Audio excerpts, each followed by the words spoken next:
Okay, it's 4 o'clock. At this time, I'd like to bring the EDA meeting to order.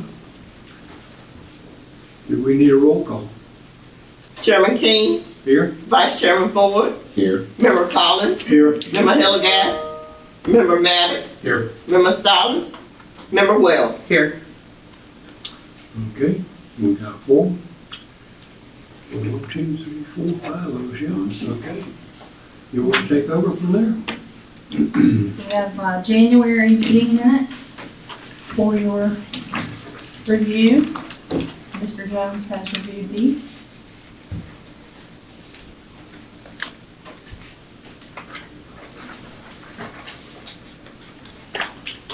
Is Bobby ready to vote? Yes, sir.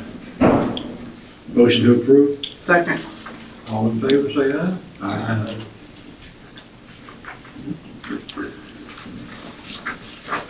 And I'll ask Ms. Spratley to come and give us the February financials.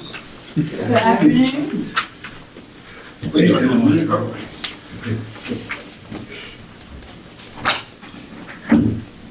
I know that Mr. Hillegas is here.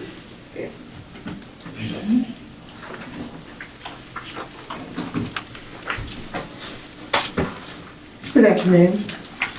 February financial report. Beginning cash balance as of January 31st, 2026. $4,737,205.80. Under revenue, $50,000 from the Tableau Logistics. $14,767 from the 460 Commerce Center for the Park Association fees. Total revenue, $64,767. There was no operating expenses. Capital expenses, $30,600. Net gain for the month, $34,167.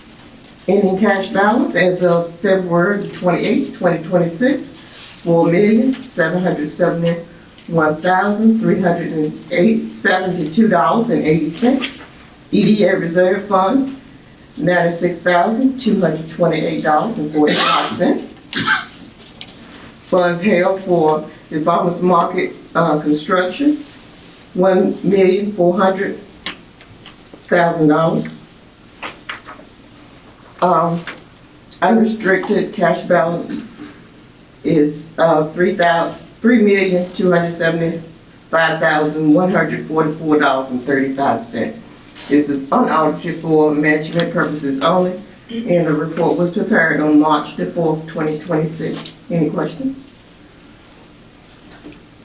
Are we doing anything with that, with the money? Are we allowed to do anything, invest it, especially the money that's in 1.4 million? Are we allowed to do anything with it to gain interest on it? If it's just gonna sit there for how long?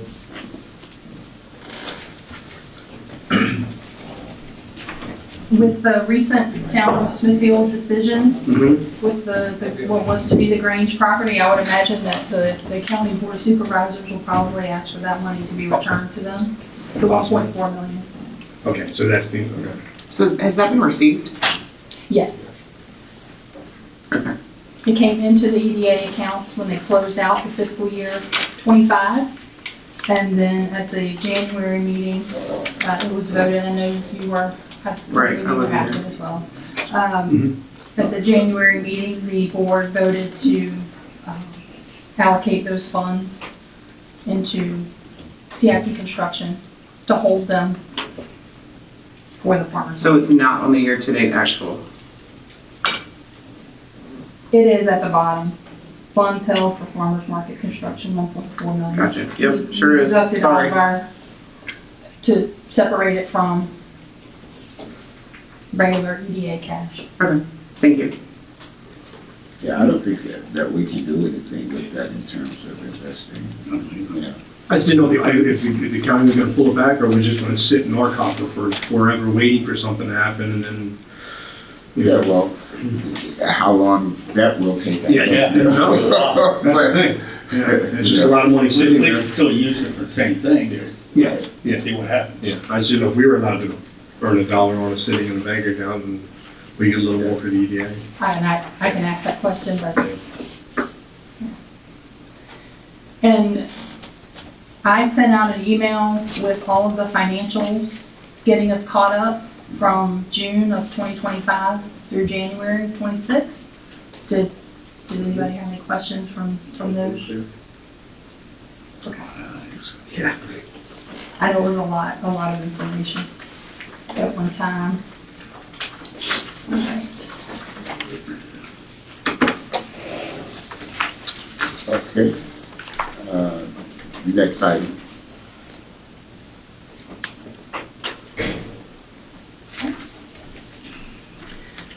Moving into old business, the Shirley T. Holland signage. Just wanted to give you some updates on that project. So Timmons has finished all the survey and civil work. We did receive some sign samples from Scotty Signs, and they were half size, but they really were able to show us, you know, what they're going to look like at full size. And one of the things that came into question was a vinyl decal, basically, or an industrial vinyl sticker that was used on the monument sign face as part of the background logo of the sign. And I don't think that's going to have a very long life getting sun, especially the sign on 460 and both sides. It's going to get full sun every day, twice a day. So we've gone back to Scotty and we've asked them for an alternative option, which would be painting. And they're working on getting us another sample so we can see what painting looks like versus the sticker that we just didn't think would last very long. And we'd be replacing sign faces more often than we'd like to. We have submitted building permit applications and VDOT land use permit applications. We're awaiting feedback on those. And we are also getting bids for the landscaping installation based on the design plans that Timmons put together, and that's for the 2 monument signs. And so far, I don't have the numbers directly. I've discussed them with Casey at W.M. Jordan, who's still helping us with the project. But they're pretty spot on with the estimate that we had discussed previously of $8,900. So it's right in that range. So I'll probably be coming back to you next month with that to be able to share those numbers. And we did learn from Scotty that the directional on the driveway signs are targeted for installation around April 10th. So those are getting ready to go into production.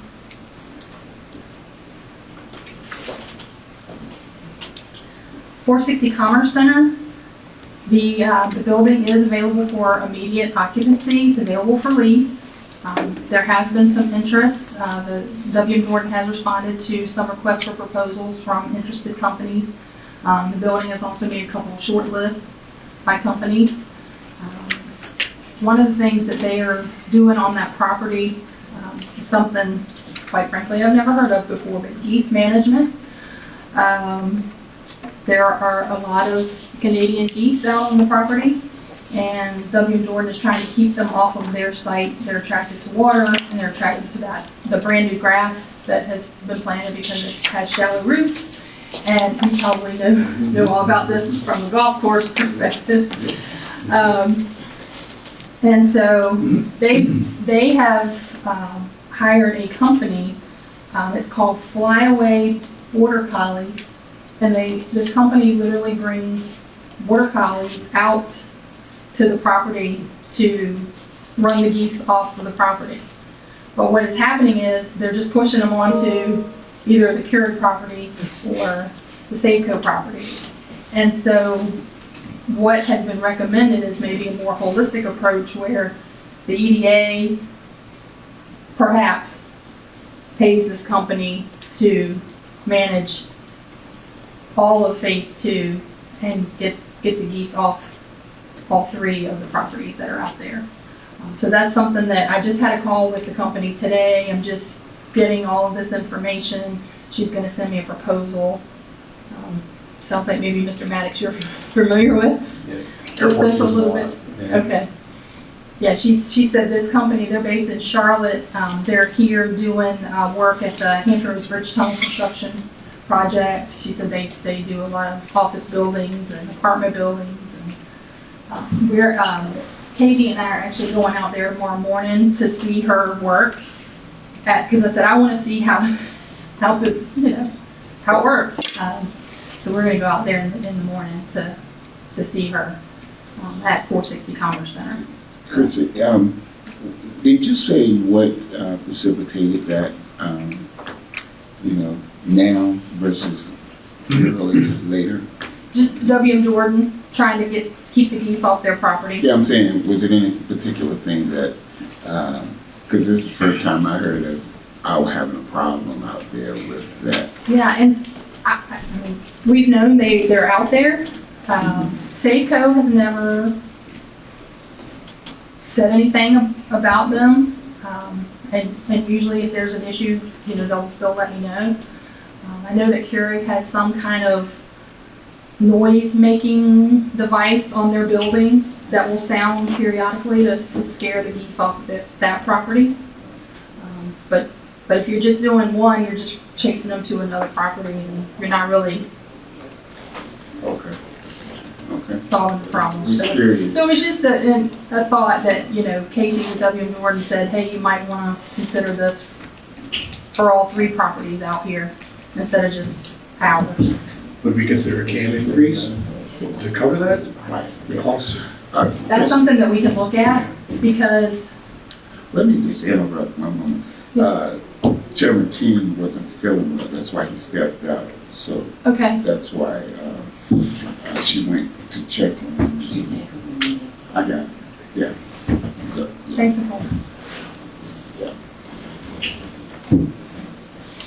So one of the things that we will probably have to look at is our park association fees and all the things that go into what we need to manage the property, because we are adding landscaping and signage and lighting. And if we did something like this, that would be an additional cost as well to factor into those park association fees. But we'd have to do that as an amendment to our covenants of restriction. Right. Well, it's always good to get the information and understand the process and everything. Right. And then we move forward one way or the other. Yeah. And I'll be able to bring more information back to you at the next meeting. I literally talked to this person today, and she was going to send me a proposal. Okay. All right. The last thing on 460 Commerce Center, we're hosting staff from VEDP, the Alliance, and the Port for a building tour on Thursday morning. And that's folks from real estate from VEDP, real estate from the Alliance, and then someone from the Port. So we'll have the broker out there, and we'll get to see that property. And then I was actually going to stop here real quickly and show you a drone video. Let's see. I won't show all of it because it's 2 minutes. But just to give you a really quick look at the building. I thought it was very cool.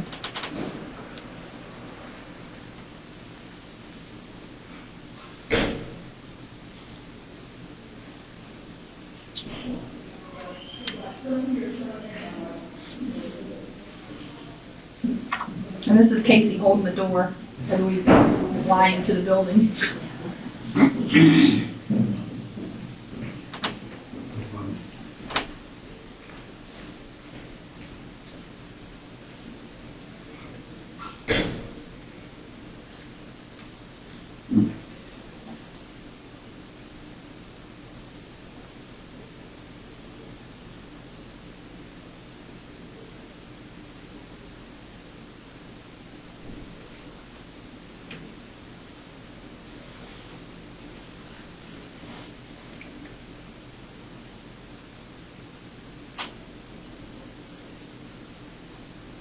And now this, what you'll see here is the trailer lot that's in the back of the building.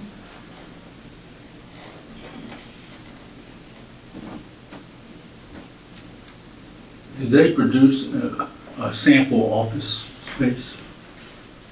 Yeah, so that was right at the beginning, That's right, when you right first when we flew went in in. there. It's just, basic open space that can be customized, I guess, a little bit depending on the tenant. And then they just go back into the building and come out the front door again, so. We'll stop that. And that's the latest aerial that we have as well, so we're using that for marketing. The former Keurig Dr. Pepper facility, under contract again with an investment firm. I'm expected to close at the end of this month. Paulheimer is going to handle the leasing for them, and we're waiting on those new marketing materials. And the same folks who are coming to tour 460 Commerce Center, the Alliance UDP and the Port, are also going to tour the Keurig building, and the broker from Paulheimer is going to meet us there. Just a quick update on the 40-acre site. That is our next one to get permit ready. You probably remember we had a cultural resource evaluation that was done, and the ground penetrating radar survey was the last piece of that work. That was completed in, report was completed in February. They did not find any graves, which is very good news in that suspected unmarked cemetery area. So I believe that the next step would be that DHR, Department of Historic Resources, would review their reports to make sure they concur with the consultant's findings. And then after that, the engineer would take that information and incorporate it into a revised concept plan that we can use to go for the rezoning. If, for some reason, you may recall there was an archaic period segment that was found on the western border of the property that's Native American. If development can't avoid that, and we needed to do additional testing with the same consultant, that would be almost another $20,000. If we determine that we just can't avoid it in order to develop the property. So that is still to be determined. Tidewater Logistics Center. Last month we received a letter from the developer's attorney letting us know they were exercising their last option to extend their closing another 90 days, which puts them to May 19th. And they are still working to resubmit their infrastructure construction plans from the comments that they received from the county and VDOT. And the Virginia Business Ready Sites Program, site development grant that the county is going to apply on behalf of Tidewater Logistics Center. It's a pass-through grant. There's a pre-application that is part of that process, and that's due May the 6th. And then if they get approved through that initial application process, then they will receive the full application, and that will be due in June.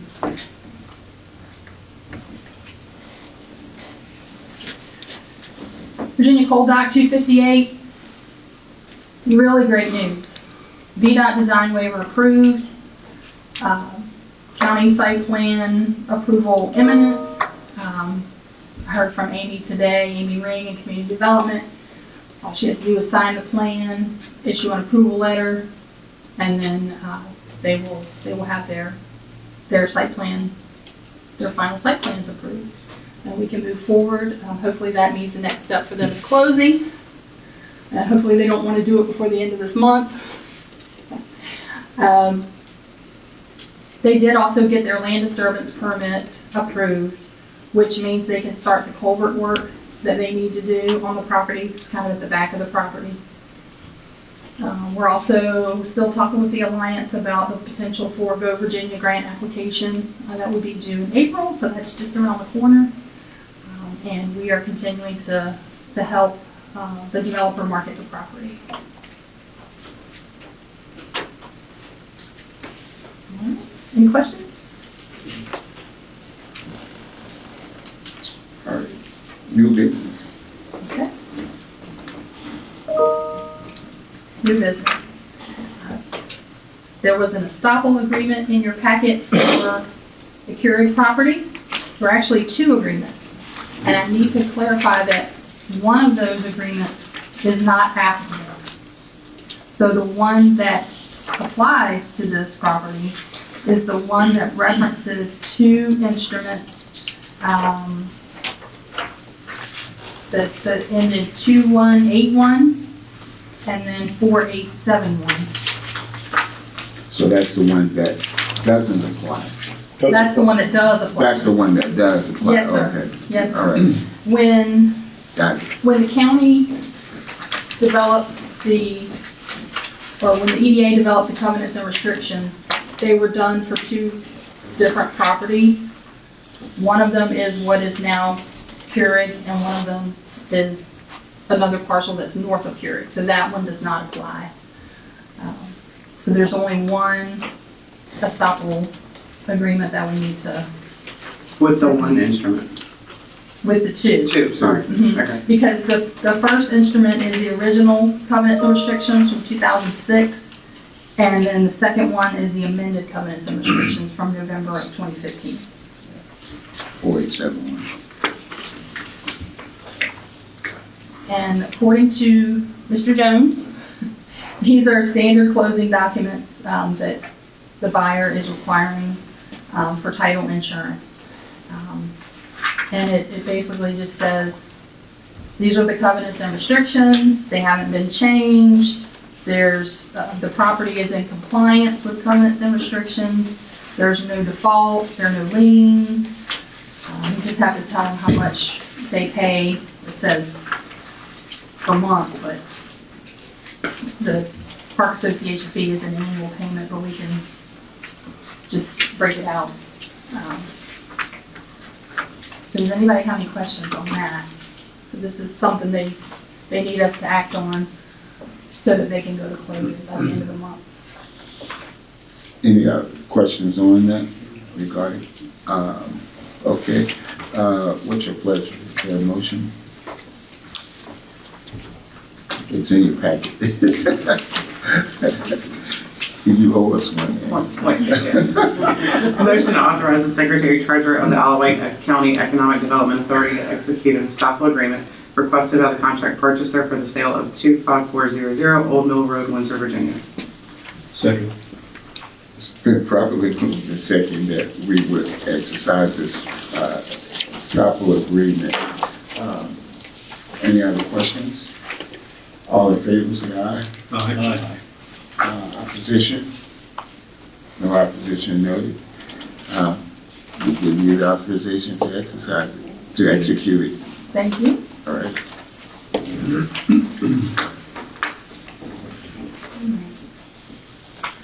Just a few things in my report for you. We won't talk about that one yet. So the first one is a reminder for anyone who has not completed the Conflict of Interest or Freedom of Information Act training that was due February 28th. Just please get that done. Board appointments that are expiring in April. Mr. King, Dr. Ford, so we still have those on the board's agenda for reappointment. And now I'll talk about the trees. We received an email from the president of the Hunt Club that there were two trees that were leaning on the farm paths in Shirley T. Phase 3. And these are both headed towards the Buckhorn Drive entrance to the property. His concern was that with any kind of wind or storm, they may fall, they would fall in the path the way they're leaning. One's already well on its way there.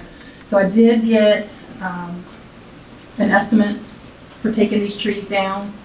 I got two variations of the estimate. I got one where just cut them down and leave, because it's just wooded, wooded area. And then one to cut them down and clean it up, haul everything away. So we're looking at about $3,400, $3,450 actually, if they cut both trees and haul them away. My concern is with the cheaper estimate where they just cut them down, is they're gonna just cut it down and leave it where it lies.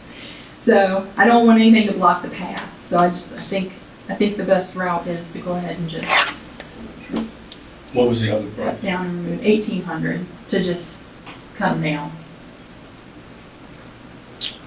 Cost of doing business, do we need to act on that or anything? I don't believe so. Okay. But is there not a place nearby that we can just drag that tree and just let it, over on the other side? I mean, I don't know. Can the county not let it fall and then pull it over? No? We can ask, but It's not the cleanest way, but like you said, it's an Yeah. open field, it's, I would have to ask them if they would be willing to help us with something like that, but it's better than They're- $3,000. they're short-staffed and it's mowing season now, so, That's a good point. yeah. That's a good point. This does have a little bit of sense of urgency to it, because we don't want them to fall and block the path. I know one of them, we thought we could just go take care of it That ourselves, one but, probably pretty easy, that one. Yeah. so. Just wanted to make you aware of, Was it the 3,400 that's cutting and cleaning up, is that doing anything with the stump? it's taking all the tree away and cleaning up. The stump too? What about the stump? No, I'm gonna say no, based on that price. Have they had a bunch of tree work done? they're just gonna cut it and, just take away what's cut. And that's for both of them. The twig in the tree. I know, that's the Right, one. I got a pole saw. Are we allowed to do a field trip? We thought about it. Supposed to take a really tour did. anyways, right? Yeah, exactly, yeah. Bring a chainsaw with us. Yeah, I keep thinking.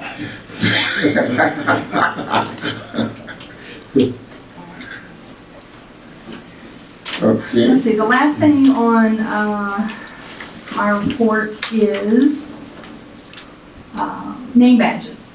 So you have a sample at your seat of what we've been talking about in terms of name badges, if you all would like to have one. It's just kind of a sample of how they would look. It's like what we have, that we wear. So if you could just fill out that form for me, if you yes or no, you want one. If you do want one, just write out how you would like your name to appear.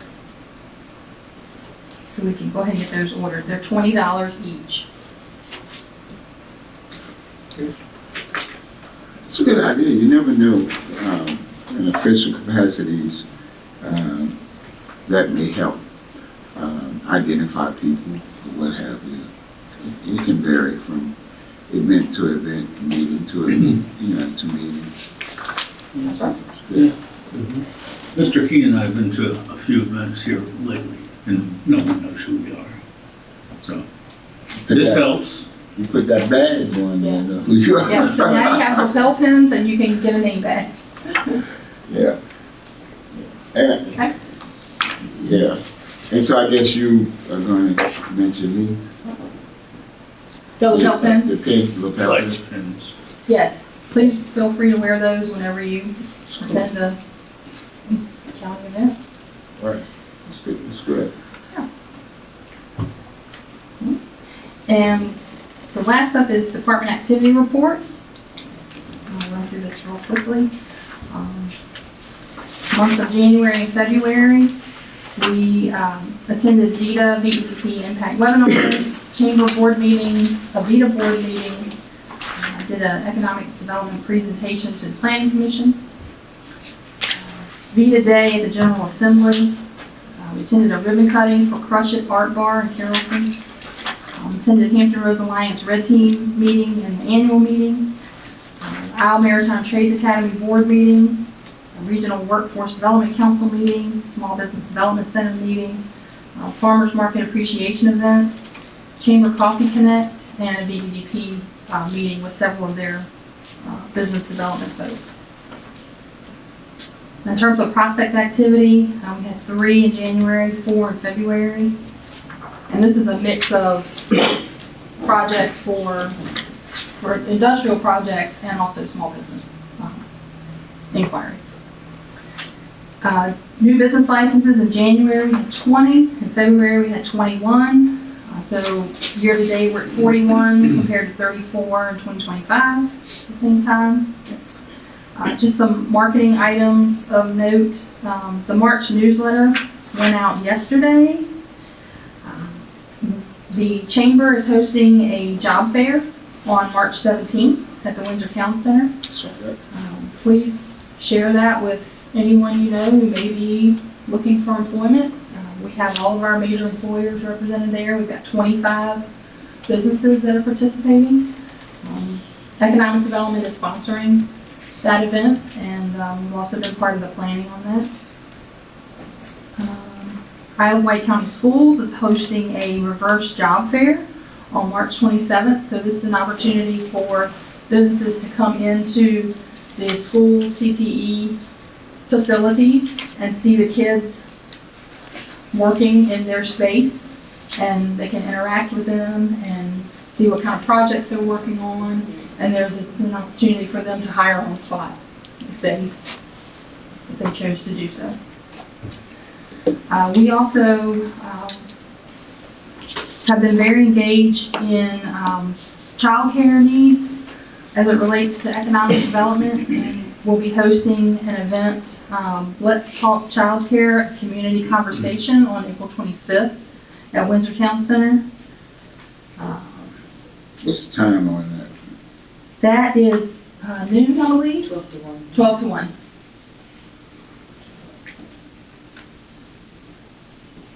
And that was in the newsletter too, so. Let's see. A couple of Behind the Biz video series on social media. We feature Victoria's Rose and the Fiddlin' Pig. I'll be attending the Hampton Roads Market Review and Forecast on Thursday afternoon. And we're going to have an ad promoting all of our industrial properties in that report. And we also participated in Site Selection Magazine's Hampton Roads Intelligence Report, which was connected to the Alliance. And that's in the current March issue, so an ad there. And then lastly, we're working on our 2025 annual report. So I'm trying to get that wrapped up in the next couple of weeks, and that should be, I'll have that for you at your May meeting. I believe that is all I have. Does anybody have any?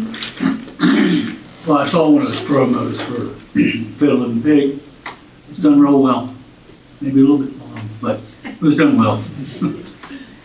That's all Katie's work. She does great work there with our marketing and social media.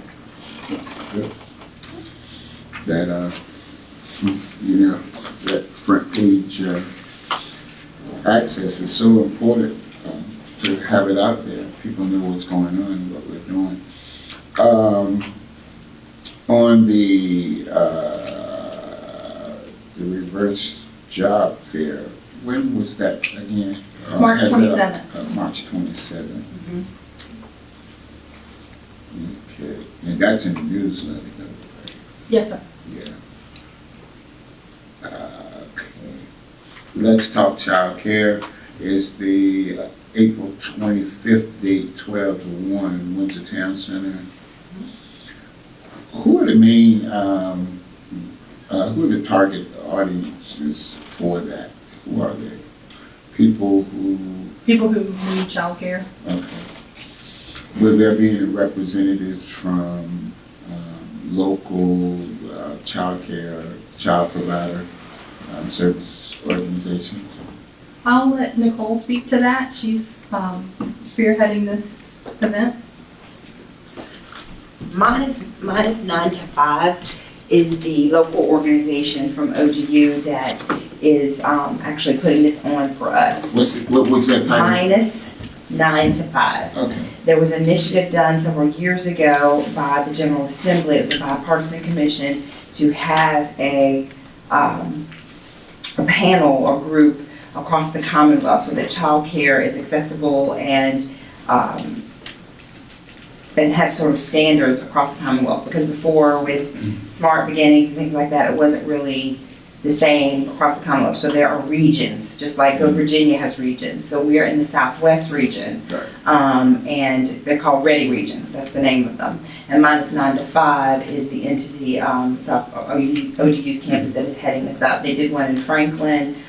They were, if you look, they were in the paper too. They did a really good study in Suffolk, and they did, Suffolk EDA had some funding for some home-based daycares that they were doing there because there's such a need. So this organization is legitimate. They are, this is what they do. And the gentleman who, he does research, he is actually, putting these out. So they're there to answer questions, to gather the data, and get the information about needs in Alawite County. So we're just trying to push it out through, send it to social services, try to Parks and Recs, put it in our newsletter.